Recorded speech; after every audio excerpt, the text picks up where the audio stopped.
الحمد لله والصلاة على أهلها وما بعد فقد قال الله تبارك وتعالى في كتابه المجيد وقوله الحق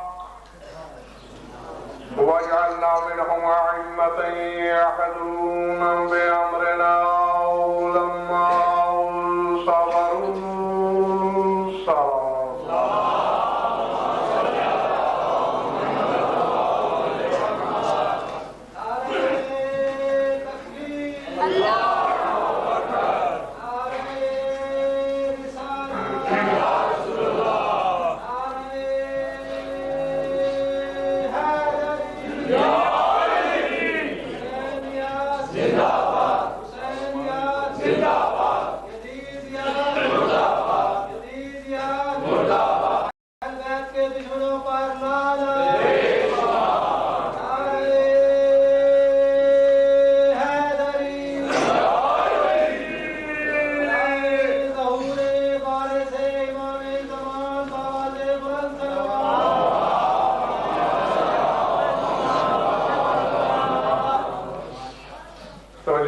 بات شروع کی جائے. سورہ سجدہ سے ایک چھوٹی سی آیت پڑھی میں نے.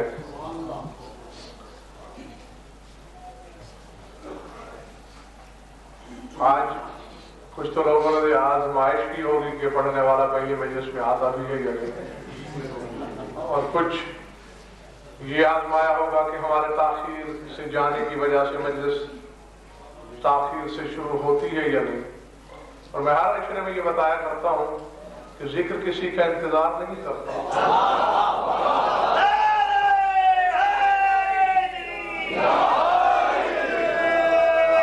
اور پھر جس ذات قدسی صفات کے نام سے یہ اشرہ منسوب ہے اسے تو خود انتظار کرانے کی عادت ہے.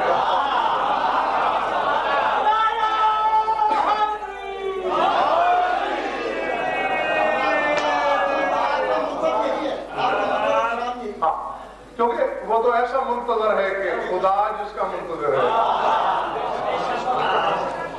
اس لیے اسی کے انتظار میں مجلس آج بھی جو 5-7 منٹ کی تاخیر ہوئی اسے اتفاقی سمجھیے. انشاءاللہ ٹھیک 8 بجے روزانہ آپ کی خدمت میں حاضر ہو جایا کروں گا. بعد میں آنے والے ثواب میں شامل ہوتے رہیں گے. کتاب اور عنوان کے ساتھ ہی وہی ٹھہریں گے جو پہلے سے ہو. گزشتہ عشرے 6 صدا خانے میں اور ایک گردیزی صاحبان کی کوٹھی پر یہ گویا 7 عشرے مکمل ہو چکے اس موضوع پر. من حیث الموضوع یہ 8واں عشرہ ہے امام زمانہ کے نام نامی سے.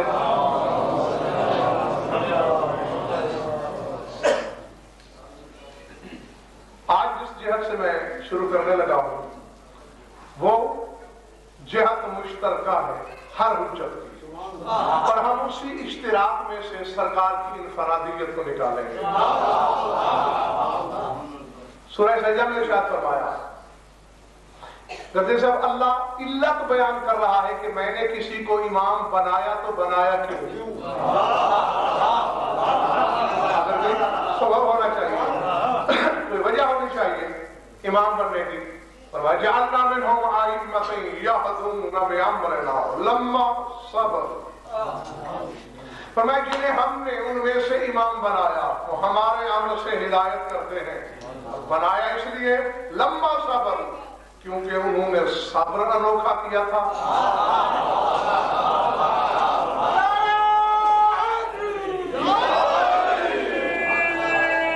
اس معیار صبر کو دیکھتے ہوئے ہم نے انہیں امام بنایا. انہیں گویا کسی روایت نے نہیں, کتاب الہی کی آیت نے ثابت کر دیا کہ جو صابر ہوگا قانون کے مقابلے میں امام ہو جائے گا, اور جو جتنا بڑا صابر ہوگا اتنا بڑا امام بن جائے گا.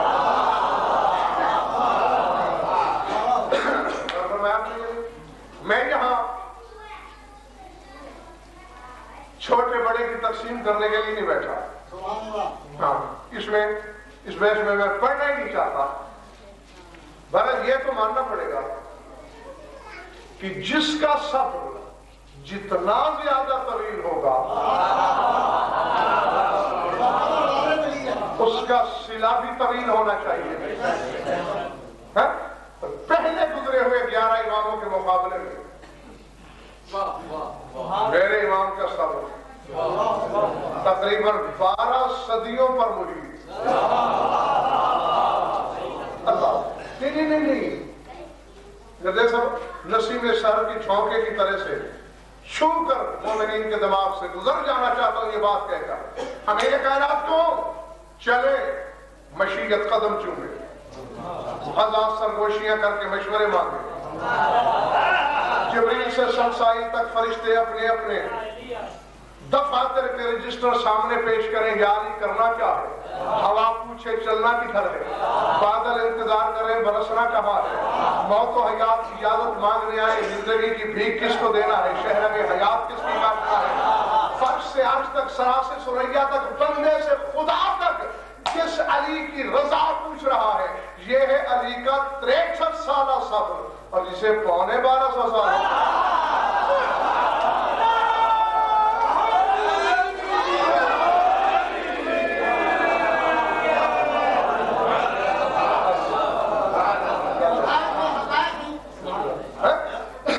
اس کو صلہ کتنا ملنا چاہیے. یہ فیصلہ میں نہیں کروں گا فیصلہ آپ کریں گے. گھبراہٹ نہیں رہنا. اور آئے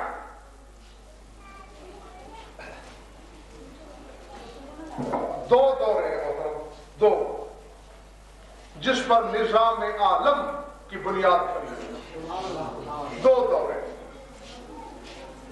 دو نظام دو سسٹم نبوت ولایت. ان دو چیزوں کو نکال دو ڈھانچہ جامد کائنات نظر آئے گی. نہ کوئی جنبش نہ کوئی حرکت نہ بادل نہ بارش نہ موت نہ حیات نہ رزق نہ روح نہ لیروح نہ جان نہ جاندار کچھ نظر نہیں آئے گا. یہ دو دورے ہیں نبوت اور ولایت. یہاں سے ولایت بولنا ضروری ہے. وہ کہ امامت کہا جا سکتا ہے لیکن وہ تعریف جامع کے ذہن میں نہیں آتا یہاں. اور میرے رسول کی قدر سب شان یہ ہے دعاؤں میں سرکار کی زیارتوں میں یہ جملے کثرت سے آپ کو ملیں گے کہ الخاؤ تبی لما سبق والخاؤتہ لمستقبلا. سلام میرا اس نبی پر جس نے ختم کیا ہے ان سلسلوں کو جو پہلے گزر چکے اور کھولا ہے اس سلسلے کو جو آنے والا ہے.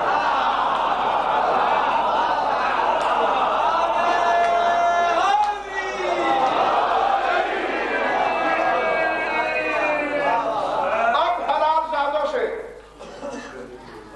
داد نہ صحیح انصاف کیا ہوگا کیا پتا. اب یقیناً وہ تو آپ کو دینا ہوگی جبرن. یہ میرا استحقاق ہے. ویسے یہ عام موالی کا حق ہے کہ آپ اس کے لیے دعا کریں اور میں تو خادم ہوں آپ کے مذہب کا 2 حق رکھتا ہوں. رسول نے ختم کیا اس سلسلے کو جو پہلے گزرا لما سبق جو گزر چکا یعنی عیسیٰ سے آدم تک کا سلسلہ. والفاتح لما استقبلا اور کھولا اس در کو جو سلسلہ بعد میں آنے والا ہے. اب انصاف یہی چاہیے مجھے کہ ایک سلسلہ وہ ہے جسے کھولا آدم نے اور اسے بند کیا میرے نبی نے. یہ سلسلہ کتنا عظیم ہے جسے کھولا محمد نے بند میرا امام نے.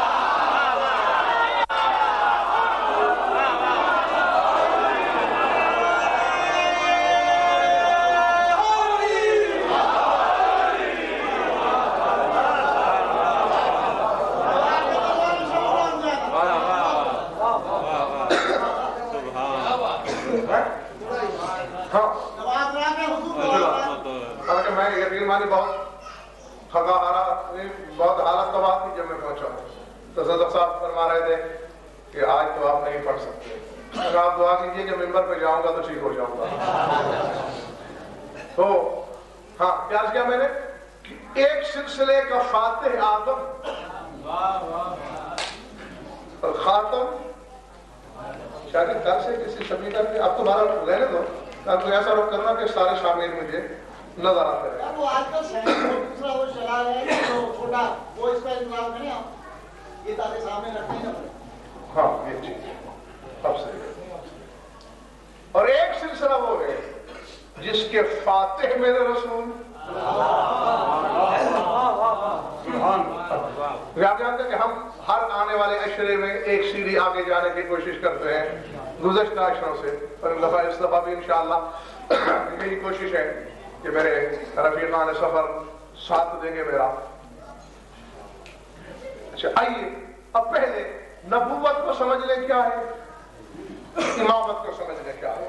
اللہ نے نبی بنائے تو کیوں، امام مبعوث کیے تو کیوں، بجا میں زیادہ علمی پہ جب میں آپ کو جانا نہیں چاہتا۔ دعائیں عدیلہ کا آغاز بالکل آغاز ہو رہا ہے، بڑی مشہور عالم دعا ہے، مفاتیح الجنان میں ہے، بلکہ اکثر تحفۃ العوام میں بھی آپ کو اپنے گھروں میں مل جائے گی۔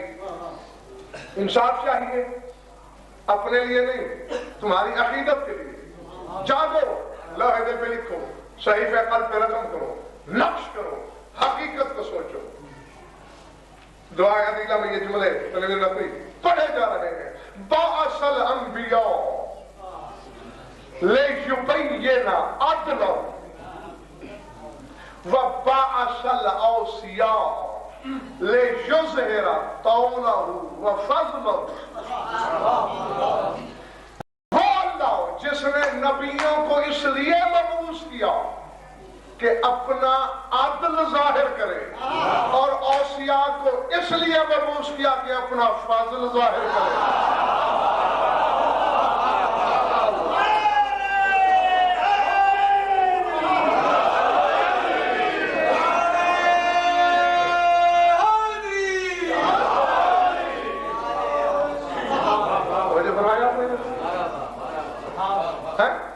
باخدا کچھ نہ ہو آپ کے پاس، یہی ایک جملہ ہو،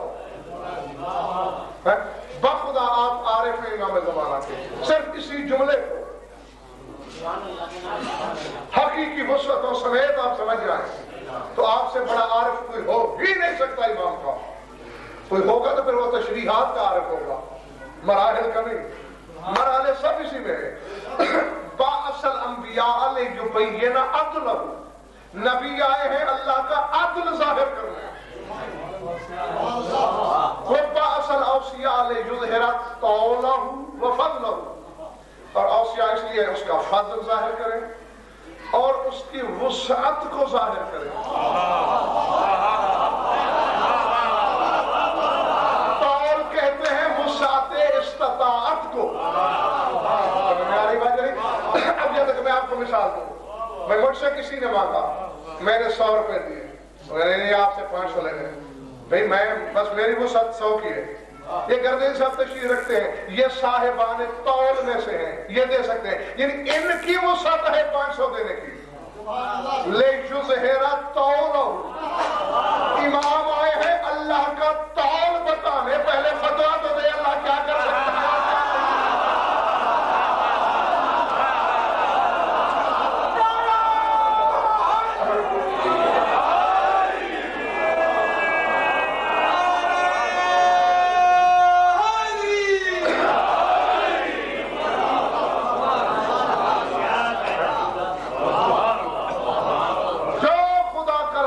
ہے۔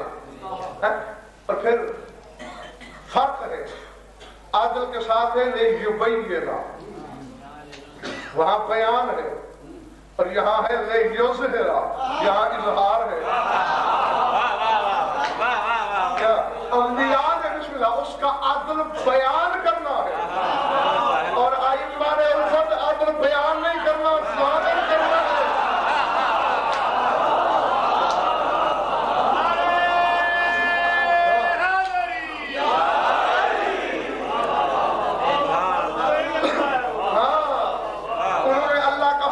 اس کی وسعت ظاہر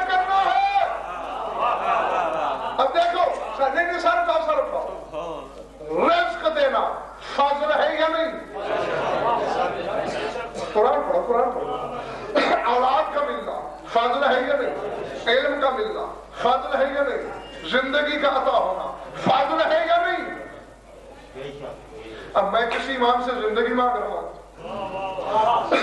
جس کی بات ہو رہی ہے اس کا نام کیوں کروں؟ میں اپنے امام زمانہ سے بیٹا مانگ رہا ہوں، وسعت رزق مانگ رہا ہوں۔ اگر جواب آ گیا میں نہیں دے سکتا، فضل تو ظاہر نہیں ہوا نا۔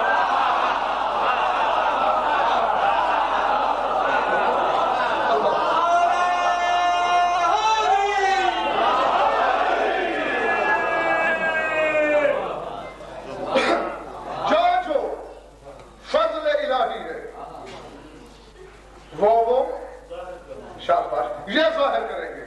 جو طول کبریائی ہے وہ میرے امام نے ظاہر کرنا ہے۔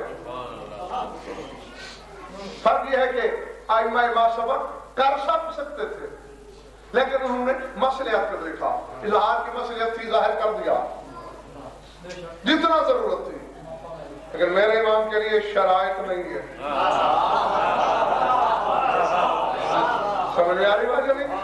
ہاں، تو جب الفت علت یہی ہے بعثت کی، دونوں کا اگر دیکھ سکتے پہلا لفظ بعث ہے، بعث الانبیاء لیبین عدلہ وبعث الاوصیاء لیظہر طولہ وفضلہ۔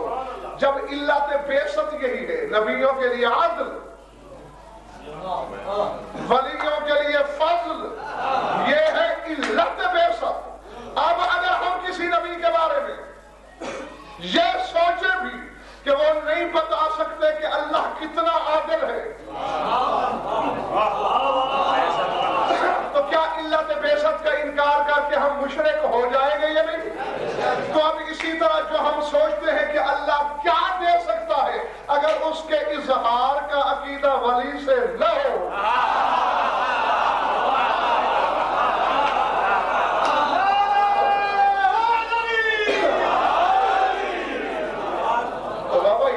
ہو جائے گا، یہ بھی ماشاءاللہ یہ بھی شرک ہو جائے گا۔ اسی بات سے امام حسین سے بیٹے دلوائے دیکھیں وہ اظہار ہوا، لیکن اس میں یعنی دو چیزیں تھی نا، طول اور فضل۔ وہاں فضل ظاہر ہوا ہے، طول ظاہر نہیں ہوا۔ میں بتا چکا ہوں بار بار غصہ، طول ظاہر نہیں ہوا۔ کیوں؟ اس میں بھی دینے والے کی معاذ اللہ خطا نہیں، لینے والے کا ظرف چھوٹا تھا۔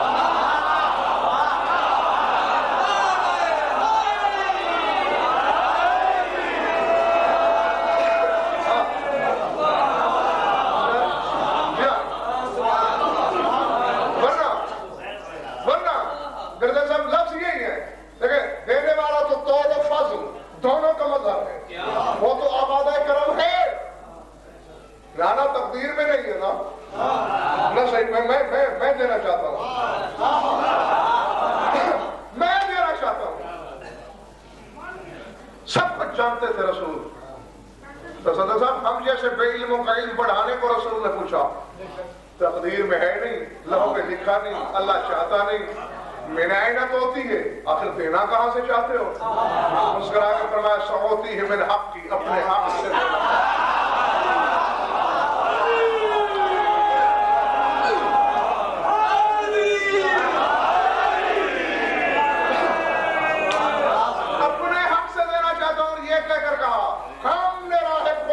دے دیا۔ پروفیسر صاحب یہ کہنا تھا کہ بیٹا دے دیا، رسول اللہ صلی اللہ علیہ وسلم کے فرماتے طوبیٰ لگا جاؤ حسین مبارک ہو، جو ہی تو نے کہا کہ میں نے بیٹا دیا، وہ پہلی تحریر مٹتی جا رہی ہے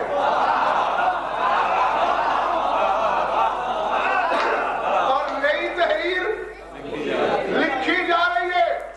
نانا جانی ہم نے دوسرا دے دیا، تیسرا دے دیا، چوتھا دے دیا، پانچواں ادا کر دیا، چھٹا، ساتواں میں پہنچا کمزور تھا، مالا بس میں تو ایک کی امید لے کے آیا تھا، 7 بہت ہے۔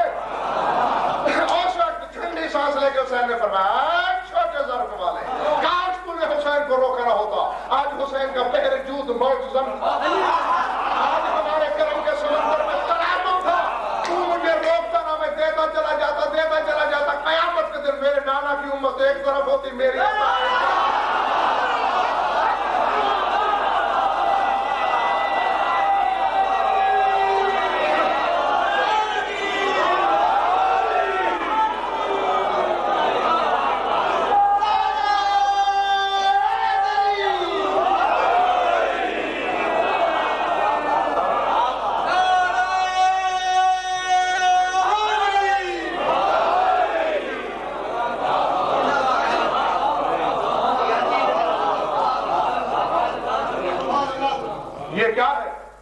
طول ظاہر نہ ہو سکا سائل کی وجہ سے، یعنی جہاں تک حسین چاہتے تھے دینا، اگر وہاں تک سائل کا ظرف برداشت کرتا تو یہ ہوتا طول، لیکن جب میرے مولا آئیں گے طول و فضل دونوں، کہ میں گزشتہ عشرے میں آپ کو بتا چکا ہوں کہ جو دن گزر رہے ہیں زمانہ تکمیل عقول کی طرف بڑھ رہا ہے، یعنی جس دن الیوم اکملت لکم کی آیت آئی اس دن اسلام بچہ تھا۔ تکمیل ایسی ہی تھی جیسے نطفے سے علقہ، مضغہ، عصب، لحم، عظام، خلق آخر اور مکمل بچہ۔ مکمل بچہ بھی تو تکمیل والا ہوتا ہے نا۔ وہاں اکملت لکم سے مقصد یہ ہے کہ تخلیق کے لحاظ سے ہم نے دین کامل کر دیا۔ اے علی آج سے تیرے سفر، تو نے لوری دینا ہے، تو نے اس کو کاٹنا ہے۔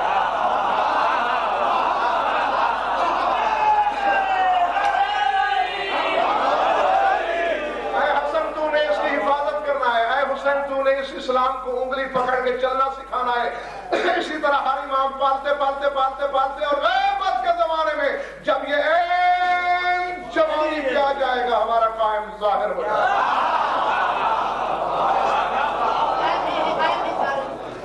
یہ حقیقت بابا۔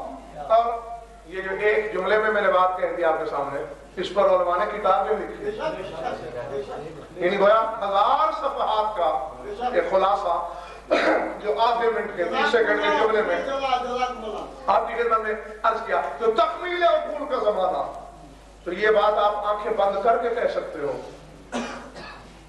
کہ آج کے زمانے کے لوگ، درجہ صاحب استثنائیات کی بات نہیں ہے، مستثنیات چھوڑ کر، سلمان استثنائی کیس ہے، ابو ذر، مالک اشتر، یہ لوگ جس زمانے میں بھی ہوتے ایسے ہی ہوتے جیسے تھے۔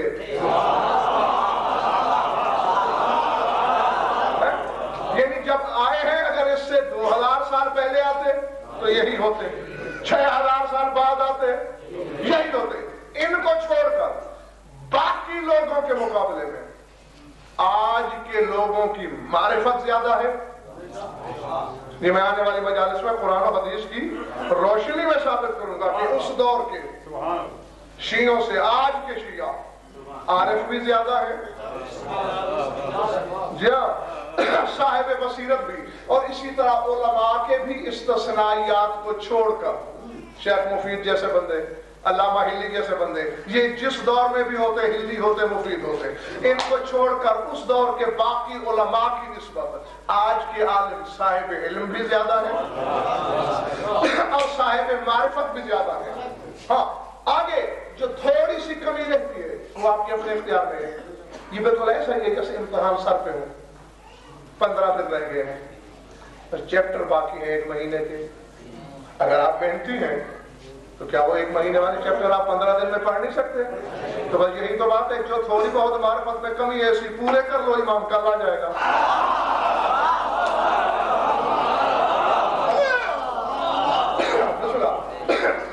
تھکے تو چھوڑ دو یار۔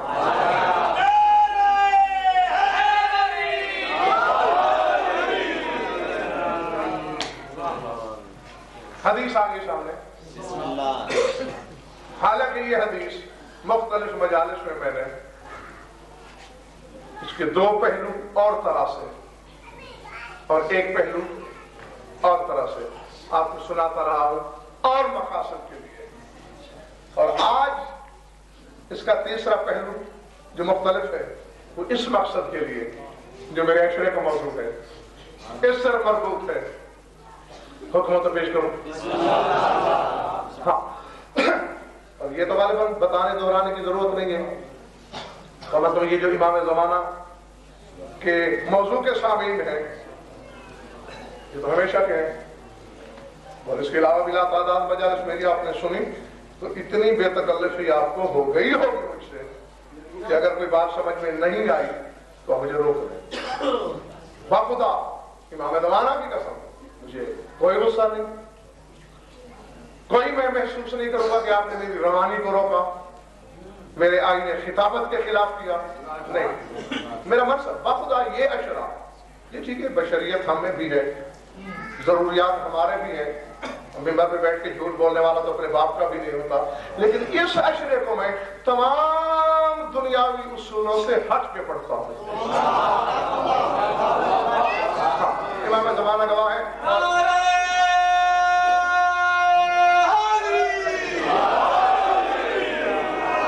اور اس بات کی گواہی اشرا کرانے والے احباب بھی سامنے موجود ہیں، دیں گے۔ میں خود چاہتا ہی، یہ خود جو تڑپ ہے جس کی ریت ہے ہم،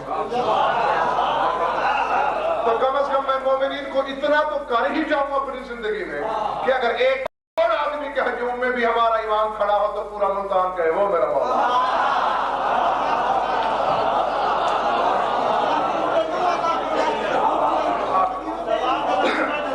اس لیے میں بخدا ویسے بھی کبھی مسائل بتانے میں نے گریز سے کام نہیں لیا بہت سے، اور پھر اس ذات کے بارے میں ہاں حدیث یہ ہے بابا کہ اس کے اور مطالب بہت سی مجالس میں بیان کیے میں نے۔ امام حسن علیہ السلام کو امیر کائنات نے حکم دیا کہ بیٹا حسن اشعد المنبر وحمد اللہ وذکر جدک، بیٹا منبر پہ جاؤ، اللہ کی حمد و ثنا کرو، اپنے نانا کے فضائل پڑھو، پہلے اللہ کی حمد و ثنا، پھر اپنے نانا کی فضیلتیں بیان کرو، اس کے بعد 3 باتیں کرو، ثم انزل، پھر منبر چھوڑ دو۔ بابا جانی کیا کروں؟ یہی کہہ دو کہ لعن اللہ ولد اقا والدین، لعنت کرے اللہ اس بیٹے پر جو والدین کا آق ہے، جو والدین کا نافرمان ہے۔ اس کے بعد میرے بیٹے یہ کہہ دینا لعن اللہ عبدا ابقا عن مولاہ، اللہ لعنت کرے اس غلام پر جو اپنے مولا سے بھاگ جائے۔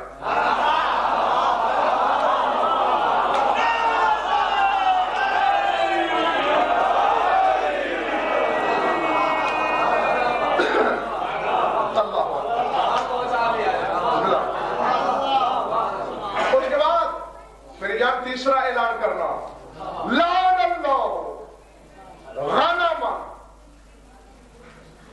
اور یہی چیز نئی بھی ہے اور قابل توجہ بھی، لعن اللہ غنم ذلت عن الراعی، اللہ اس بکری پر بھی لعنت کرے جو اپنے چرواہے سے بچھڑ جائے۔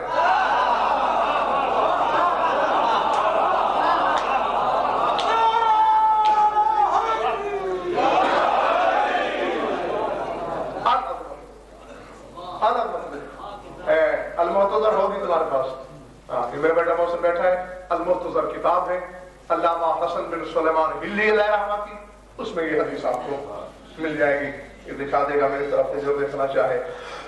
3 اعلان، اس بیٹے پر لعنت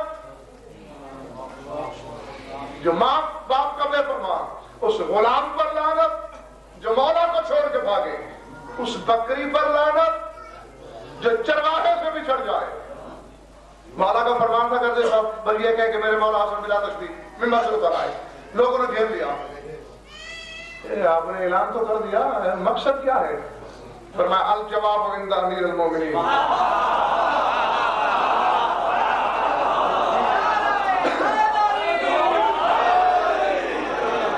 فرمایا جواب امیر کائنات کے پاس ہے۔ حسن مولا آگے آگے، مجمع پیچھے پیچھے، بیت الشرف کے دروازے پہ پہنچے، اطلاع ہوئی مولا باہر، مولا آپ کے 10 سال امامت کے بارے سے ایسے 3 مرتبہ لعنت کی اعلان کیا، ہمیں تشریح و تفسیر و تعبیر نہیں بتائی۔ فرمایا بات یہ ہے کہ ایک دن میں اور رسول بیٹھے تھے، رسول نے کہا لعن اللہ ولدا اقا والدیہ، قل یا علی آمین، فقلت آمین۔ ہم دونوں بھائی بیٹھے تھے تو رسول رسول نے کہا تھا کہ اللہ لعنت کرے اس بیٹے پر جو والدین کافر فرمان ہو، اے علی آمین کہو نا۔ میں نے کہا آمین۔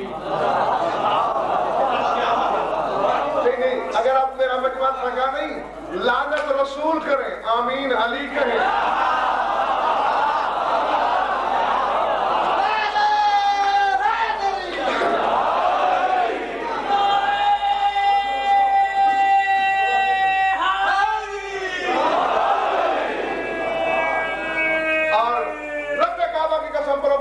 تفسیر کشاف میں علامہ زمخشری نے، کشاف بھی غالباً ہے تمہارے پاس، یہ بھی موسم سے دیکھ لینا، برادران اہل سنت کی تفسیر ہے، اس میں مباہلے کی بات کرتے ہوئے لکھتے ہیں، وہ کہتے ہیں دنیا والوں، یہ اہل سنت کا علامہ لکھ رہا ہے، وہ کہتے ہیں دنیا والوں تم آل محمد کے مقام کو جھوٹتے ہو، مباہلہ تمہیں یاد نہیں؟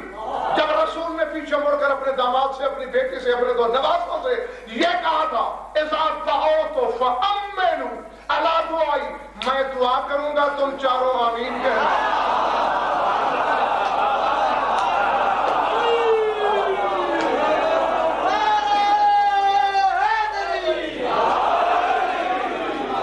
تو زمخشری کہتے ہیں جن کی آمین کی ضرورت ہو رسول کو،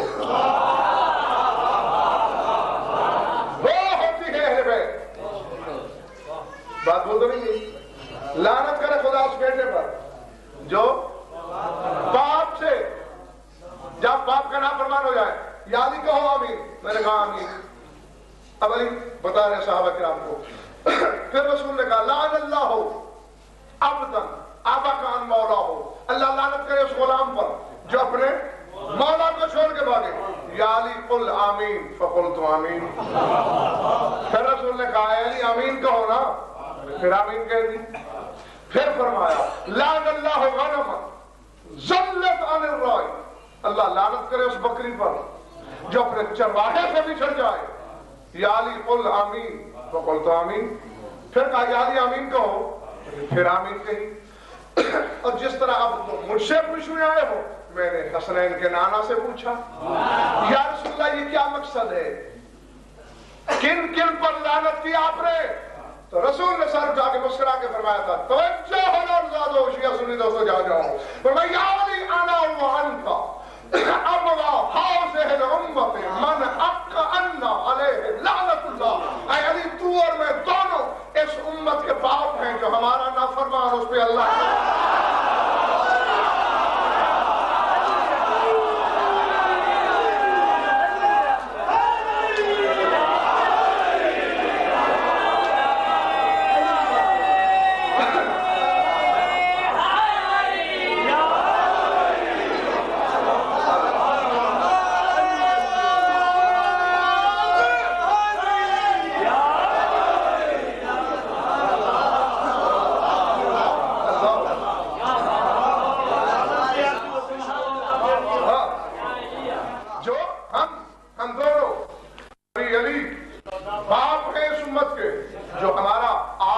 نافرمان ہو اس پر اللہ کی لعنت۔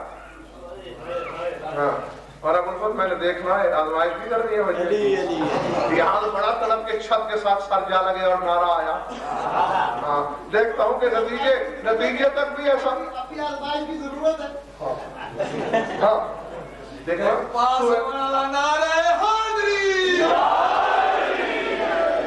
سورہ روم کی آیت ہے، سورہ روم شروع ہو رہا ہے، یہیں سے شروع ہو رہا ہے سورہ روم۔ احاسب الناس ان یترکوا ان یقولوا آمنا وهم لا یفتنون، اللہ فرماتا ہے ان لوگوں نے یہ سمجھ لیا ہے کہ وہ خالی خالی منہ سے کہہ دیں گے کہ ہم مومن ہو گئے، ہم مان لیں گے اور ان کا امتحان نہیں لیں گے۔ تو ایمان کی آزمائش تو آخری لمحے تک چلتی ہے۔ تو یاری میں اور تم دونوں باپ ہیں امت کے جو ہمارا نافرمان، لعنت اس پر اللہ کی، کہو آمین، میں نے کہا آمین۔ یاری انا و انتا مولا یا حاضر الامت، اے علی تو اور میں دونوں اس امت کے مولا ہیں، ہم دونوں امت کے مولا ہیں، یہ ساری امت ہماری عبد ہے جو ہمیں چھوڑ کے بھاگے۔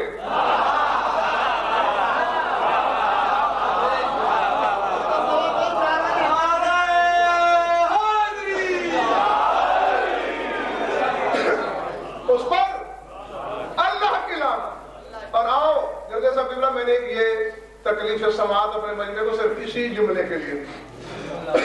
یہ دونوں آسان بھی تھے اور معلوم بھی تھے. ارشاد صاحب اگلا جملہ چوکا دینے والا تھا. لعن اللہ غنم ذلت عن الراعی. اللہ لعنت کرے اس بکری پر جو اپنے چرواہے سے بچھڑ جائے. یا رسول اللہ یہ کیا ہے؟ مسکرا کے فرماتے یا علی تو جانتا نہیں ازل سے قانون الہی ہے. ہر امام اپنے زمانے میں چرواہا ہوتا ہے, امت بکریاں ہوتی ہیں.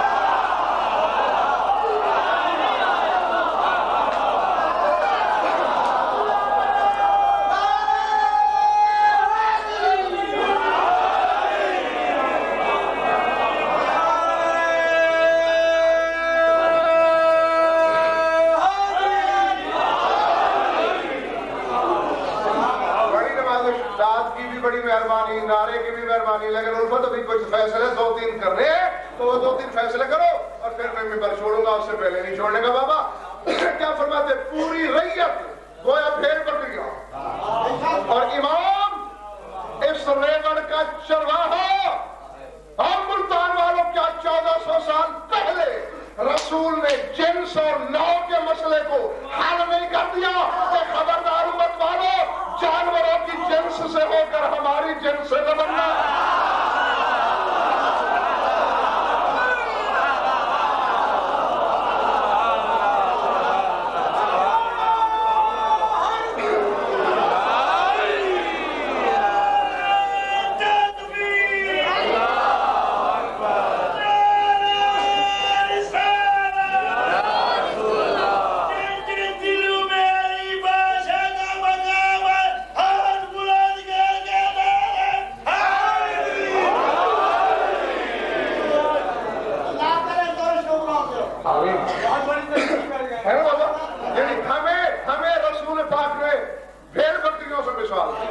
امام کو چرواہے سے, جیسے صاحب کسی چرواہے کے سامنے بکری کی جرات ہے وہ کہے تیری میری جن سے,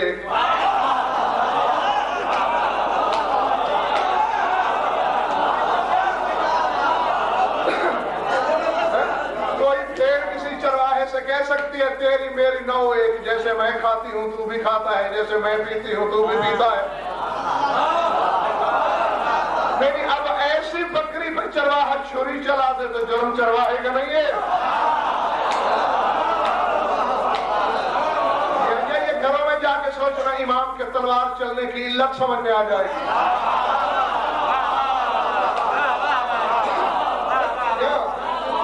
جو پھر جو بکری اس گستاخی میں اتر آئے کہ چرواہے سے کہنے لگے کہ تو میں ایک,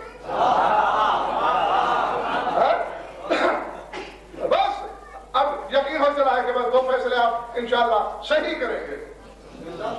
کیونکہ مومن کی قوت فیصلہ بڑی برحق اور بروقت ہوا کرتی ہے. اب جانا کیا کہا رسول نے؟ ریت ریوڑ اور امام چرواہا. یہ ملتان کے آس پاس بھی بڑے ریوڑ دیکھتا ہوں, میں گزرتا ہوں نا سڑکوں سے, شہر میں بھی ہے بالکل, لیکن چلو شہر میں کوئی آئے گزرے, دیہاتوں میں تو آپ دیکھ سکتے ہیں. یہ آج کی بات نہیں اور صرف یہاں ملتان کی بات نہیں, روئے زمین پر جہاں چلے جاؤ, جہاں ہر چرواہا ہر ریوڑ کی چند باتوں کا ضامن ہوتا ہے.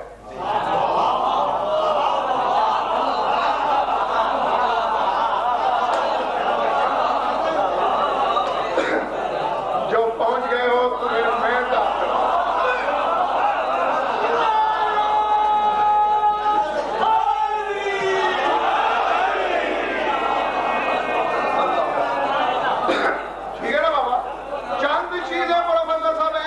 چرواہے کی ضمانت, چاہے ریوڑ 50 بکریوں پر مشتمل ہو, 5000 پر, یہ جتنا بڑا ریوڑ اتنی ذمہ داری ہے چرواہے کی. کیا ریوڑ کی ہر بھیڑ بکری کا چارہ پانی یعنی اس کا کھانا پینا چرواہے کی ضمانت.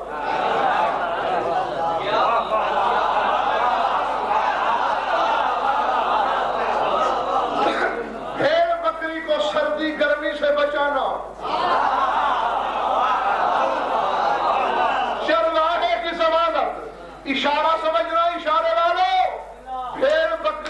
نسل بڑھانے کے اسباب پیدا کرنا.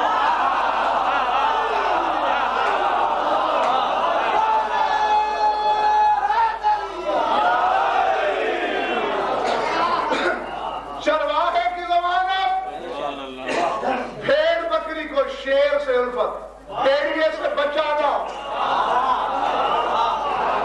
چرواہے کی ضمانت، وہ بچائے گا حملے سے.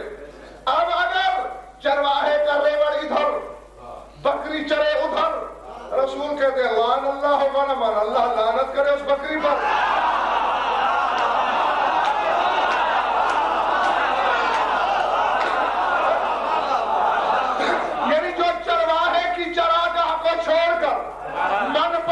چارہ چرنے گئی اس پر تمہارے نبی نے لعنت کی. یا تو ریت ہونا چھوڑ دو امام کی، امام کو اپنا چرواہا نہ مانو، اور ورنہ امام سے رزق لو. کہیں اور گئے تو لعنت ہو گئی.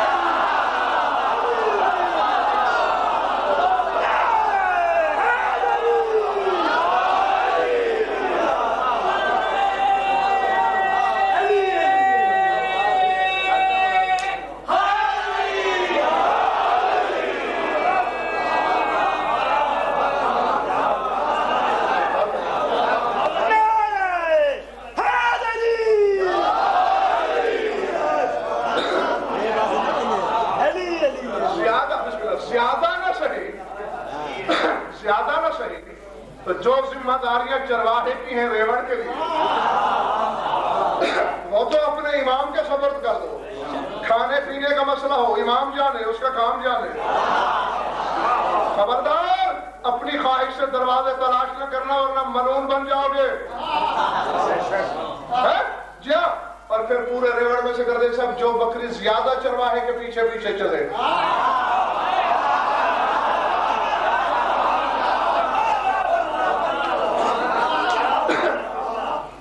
اس کے حصے میں کھانے کی بالیاں کچھ زیادہ ہی آتی ہیں.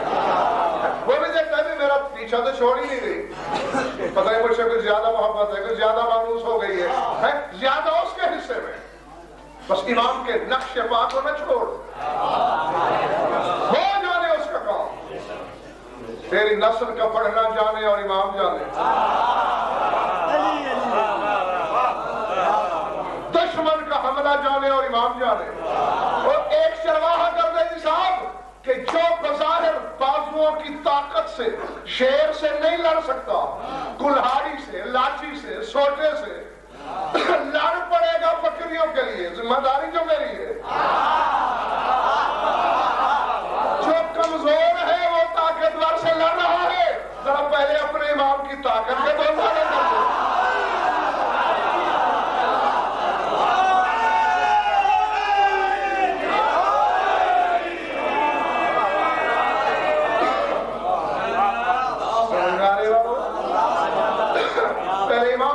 اقتدار کا اندازہ کر، اس کی طاقت کا اندازہ کر، کیا کر سکتا ہے.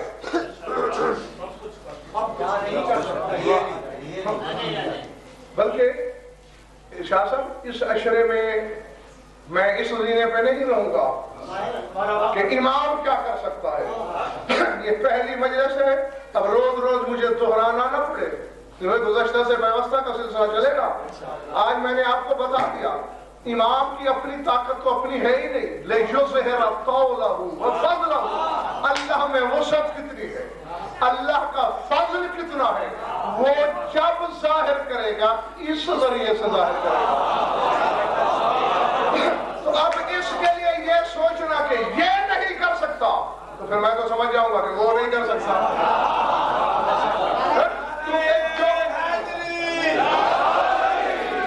جو کچھ بابا وہ کر سکتا ہے یعنی اللہ، اس کو تو ظاہر کرے گا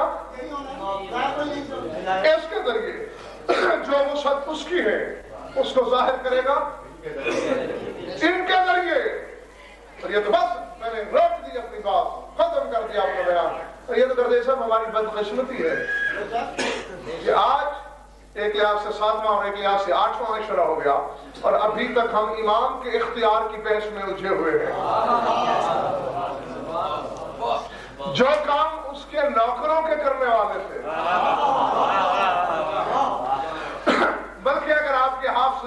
کو زنگ نہ لگا ہوا ہو. جو کام ان سے منسوب جانور کی عزت کے صلے میں ہو جائے.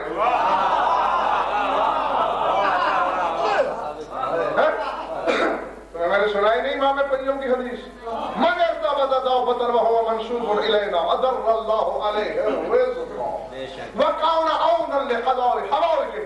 امام پنجم فرماتے ہیں جو شخص ایسا جانور پالے جو ہماری طرف منسوب ہو, دو کام ہوتے ہیں. اضر اللہ علیہ رزق, اللہ اس پر رزق کی بارش کر دیتا ہے.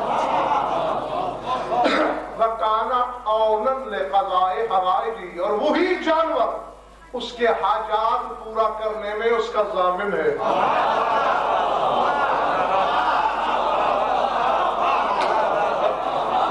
تو جس کے نام کا پالا ہوا گھوڑا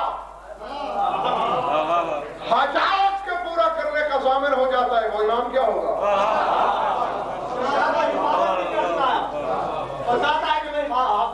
فقط ہی بات, جب میں نے تو کلیہ بتا دیا آپ لوگوں کو, لقضاء حوائج, جو حاجت ہے تمہاری جو ہے. کیونکہ آگے امام نے یہ نہیں فرمایا کہ روٹی والی حاجت ہے پانی والی نہیں ہے. انہوں نے تو مطلق کہہ دیا لقضاء حوائج, جو حاجتیں ہیں تمہاری, وہ زمینی ہے, آسمانی ہے, دنیاوی ہے, اخروی ہے, چھوٹی ہے یا بڑی ہے, سب کی سب. یہاں تک دیکھا ہے ایسا جانور اگر آپ کے گھر میں موجود ہے تو فرشتوں کے تماشے ہوتے ہیں. فوج ینزل و فوج ینزل, فرشتوں کی ایک فوج آ رہی ہوتی ہے, ایک جا رہی ہوتی ہے اس جانور کے طواف کے لیے.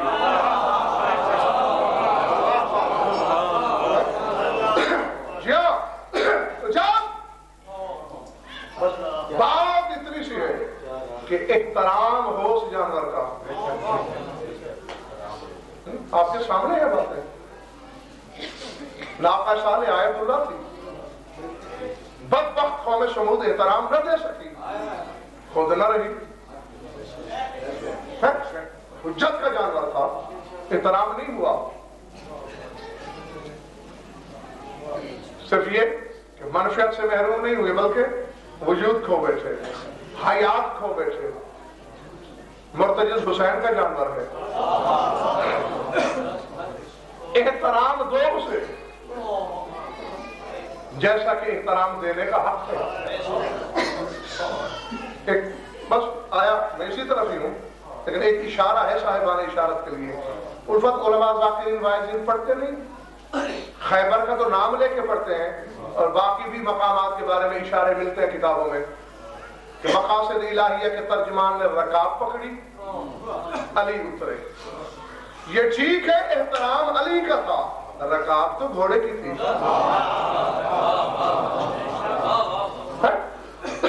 اور وہ رسول نے پکڑی ہی اسی نیت سے. ہم جیسے بے علموں کو درس دیا جا رہا تھا, گھوڑا کس کا ہے, جی ہاں, سواری کس کی ہے. جس دن سے خدا واحد جانتا ہے تم نے نسبتوں کا حقیقی احترام سیکھ لیا, اور انہی نسبتوں میں یہ جو تم سب میرے سامنے بیٹھے ہو, تم بھی ان کی نسبت ہو. یہ مطلب نہیں کہ ذوالجلال کی شبیہ آئے تو قدم چوم لو, مومن آئے تو تبرہ کرو. میں تم نے یہ بھی نسبت کی توہین کی. کیوں؟ موالی تھا, بشرطے کے موالی ہو. مقصر کی بات میں نہیں کر رہا. تو آپ کا وہ ذاتی طور پہ جتنا بڑا دشمن کیوں نہ ہو, نہ اس سے نفرت کر سکتے ہو. کیوں؟ ورنہ نسبت اہل بیت کی توہین ہو جائے گی. جس دن تمہیں احترام آ گیا, ذات واجب کی قسم. ہاں بالکل ہے, وہ تو ہے, اپنے مقام پر طے ہے, لیکن کچھ آزمائش ہماری بھی تو پہلے ہونی چاہیے. ہم یہی منہ لے کے جا رہے ہیں نا کہ ہم مولا سے منسوب ہے, یا فرشتوں ہمارا حیا کرو. ہاں فرشتے تو حیا کریں گے, سر جھکا کے پوچھ نہیں سکتے تم نے مولا کی نسبت کا کتنا حیا کیا تھا. یہ سوال کرنا کہ تم نے حق ہے, بے شک اس کا صلہ تو تمہیں مل جائے گا. خدا گواہ ہے, بس اسی میری بات کو سوچنا. یہ روانہ میں ملنگانہ انداز میں جو باتیں میں کہہ کے گزر جاتا ہوں, اس میں اسرار کے خزینے ہوتے ہیں. ان کو تنہائی میں بیٹھ کر سوچا کرو. جس دن تمہیں احترام آ گیا نسبت کا, فضائل میں تو چلو میں گارنٹی نہیں دے سکتا, جو ہی مسائل سنو گے تمہارے کانوں میں ایک ایسے بینڈ کی آواز آئے گی جو پہلے کبھی نہیں آئی ہوگی, اور جب پلٹ کے دیکھو گے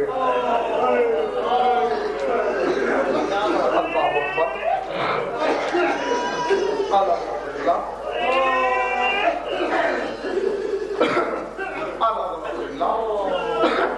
جب پلٹ کے دیکھو گے, یہ میں پھر ہاتھ جوڑ لیتا ہوں بابا, خدا کے لیے تم سارے موالی ہو, حقدار ہو, اور بیوی کی پاک چادر فتح کی قسم میں قطعاً نہیں چاہتا کہ کسی موالی کی عقیدت کا کوئی نقصان ہو. ہاں خود جمع تفریق میں نہ پڑ جایا کرو, ہاں سن کے پھر توفیق مانگا کرو, پھر تم دیکھو گے. ہو سکتا ہے میری اس بات پر بھی کچھ لوگ معترض ہو کہ کیا نئی بات نکال کے لایا ہے. پہلے تو ایک آہ سنو گے, بین سنو گے, فریاد سنو گے, اور خود تمہارے اندر کی روحانیت بتائے گی کہ یہ آواز پہلے تو نہیں سنی تھی. جب دائیں یا بائیں غور کر کے دیکھو گے تو تمہیں کوئی رونے والا ایسا نظر آئے گا. اللہ اکبر, جو اس سے پہلے مجلس میں نظر نہیں آیا ہوگا.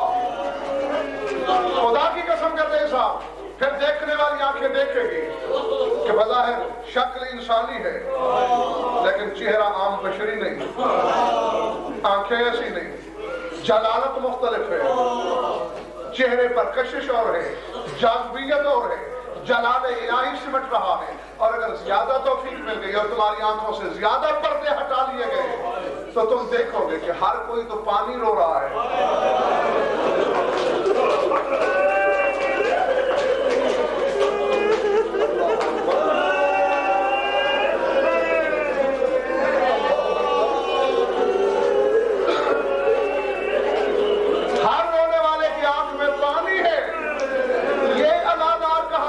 جس کے آنسوں کی رنگت سرخ ہے, اس کے منور رخسار پہ سرخ سرخ آنسو کیوں بہ رہے ہیں. تو اس وقت میرے گزشتہ عشروں میں زیارت نائیہ کے یہ پڑھے ہوئے فکرے یاد کر لینا کہ اے میرے دادا حسین, اے میرے جد پاک, میں کربلا میں ہوتا تو قربان ہو جاتا, جان نشاور کرتا, لیکن مشیت کا تقاضا تھا, تیرا زمانہ اور تھا, میرا زمانہ اور تھا. میں اس وقت تو نہیں تھا. یعنی رونے والا اب امام نے تمہیں کام بتایا ہے کہ اگر میں قربان نہیں ہو سکا تو اس کے سلے میں کیا کرتا ہوں. یعنی گویا جو یہ کر لے وہ سمجھ لے کہ میں کربلا میں حسین کے ساتھ مارا گیا ہوں. فرمایا دو کام کرتا ہوں, لعن تو بن اللہ کا صباح و مسل ولاب خیم اللہ کا بدل دموع دمن, صبح شام تیرا نوحہ پڑھتا ہوں اور پانی کے بدلے خون روتا ہوں. جان دینے کے سلے میں لہو کے آنسو بہا دیتا ہوں, اپنے آپ کو تیرے ساتھ شامل. میرے غیرت مند مولا, میرے زمانے کے مالک کی ماں, کائنات پانی روتی ہے, تو لہو کیوں رو رہا ہے؟ میرے امام کی آواز آتی ہے, غزل پر انصاف کر, تم 1400 سال بعد سن کے روتے ہو کہ گوشوارے اتارے گئے, اور میں چشمہ امامت سے دیکھتا ہوں شمر حرامی کا ہاتھ ہے,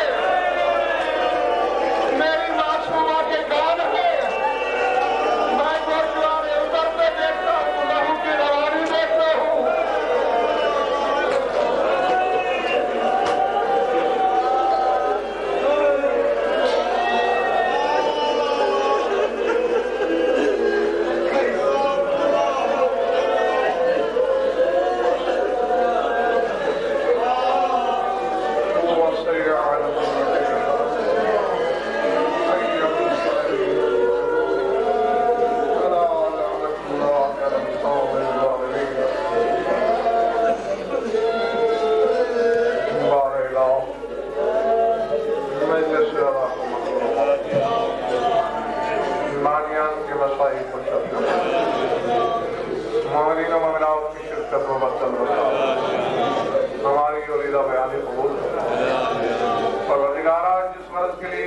منعقد ہوتا ہے اسے غایت المرام کر، ہم سب کو اتنی معرفت عطا فرما کہ تیری حجت کو پہچان سکیں۔ پروردگار ہم تیری حجت کے اوامر و نواہی کے اسرار و عواقب کو سمجھتے ہوئے اس کی تعمیل کر سکیں۔